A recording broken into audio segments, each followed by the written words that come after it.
All right, common window buying mistake number 4. It is choosing the wrong frame material or even choosing the wrong style of window. I think sometimes we don't even think about that because that's a really kind of basic thing. It's like, a window's a window, but it matters. So a window is not a window.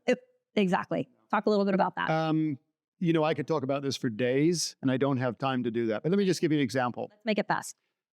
Buying a casement window that cranks out, and you've got a 3-foot wide window that will crank out almost 3 feet wide on a patio that's 4 feet wide, or the side of your house where you can only have a few feet to get past. That's probably not a great idea.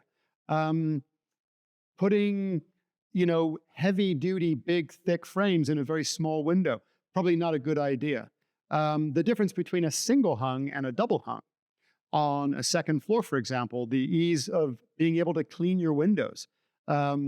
Putting in a window that opens right to left or left to right, depending on where your breeze comes from, or putting in a stationary window where you could have an opening window and get breeze through it. There are many, many, many ways that you can make bad choices on that. Right. And then the difference between vinyl, wood, fiberglass, aluminum, right? Because there's a lot of different window frame types out there. You can make a mistake choosing the wrong one, but at the end of the day, again, if you work with an installation company, somebody who's an expert who will come out and talk you through these things, you could do a lot of research on it. And at the end of the day, there's experts in the field. Like you wouldn't ask a doctor, or you wouldn't. You can go on to WebMD, I guess, right? You can go on to WebMD. And do it yourself. And do it yourself, right? You can say, hey, I got a cough. It must be, allergies or whatever, right?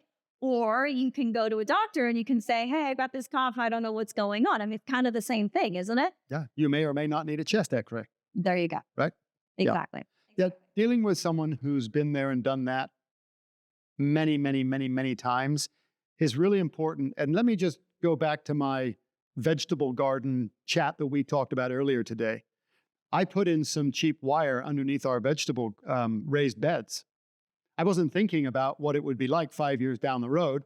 Well, when that rots out and the gophers just climb back in, you got to redo it all again, which is what we're having to do now. You don't want to be in that position with your windows or doors. So do your research up front. Make sure you're buying the right stuff and having the right people install it for you. Yep, exactly.